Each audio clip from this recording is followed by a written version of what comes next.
पंचतंत्रामध्ये गोष्ट आहे,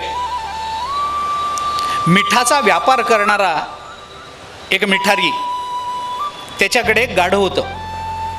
त्या गाढवाच्या पाठीवर मिठाच्या गोण्या टाकून तो आठवडी बाजाराला दर आठवड्याला कुठेतरी विकायला जायचं. आता आठवडी बाजार असतात ना गावातले, सोमवारी या गावात, मंगळवारी त्या, गुरुवारी त्या गावात, शनिवारी त्या गावात. मग त्या गावामध्ये तो मीठ विकायला जायचा. गाढवाच्या पाठीवर मिठाचे पोते लादायचे आणि त्या गावाला जायचं. एके दिवशी एका गावाला जाता जाता एका ओढ्यातून जाण्याचा प्रसंग आला.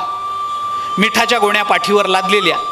तो पुढं निघाला, गाढव चालतंय, आणि चालता चालता त्या ओढ्याचा, नदीचा अंदाज आला नाही. गाढवाचा पाय एकदम एका खड्ड्यामध्ये गेला आणि ते गाढव पाठीवरच्या मिठाच्या गोण्यासकट, पोत्यासकट पाण्यात पडलं.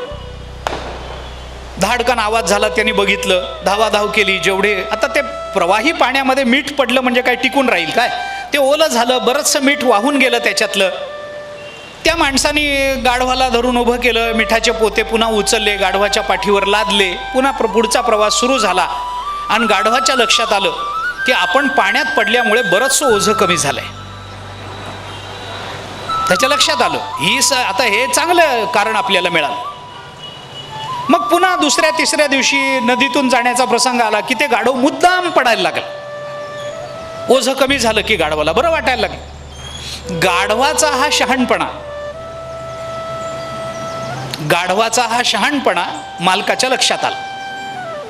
मुद्दाम करताना मग एके दिवशी त्याने काय केलं, एका आठवडी बाजाराला जाताना मिठाच्या ऐवजी कापूस गाढवाच्या पाठीवर लादला. कापसाची 2 पोती ठेवली. प्रवासाला निघताना गाढवाने विचार केला. गाढवही विचार करतात बरं, असं समजू नका तुम्ही. हां, त्या गाढवाने विचार केला, कापसाची पोती अंगावर लादली. गाढवाने विचार केला, आत्ताच इतकं कमी आहे ओझं, पाण्यात पडल्यावर किती कमी होईल.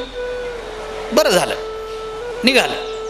पाण्यातून जाण्याचा प्रसंग आला. मुद्दाम ते गाढव पाण्यामध्ये पडलं आणि पडलं की सगळा कापूस भिजला आणि भिजलेल्या कापसाचं जे वजन वाढलं, त्या वजनाच्या खाली दडपून ते गाढव मरून गेलं. दृष्टांत संपला.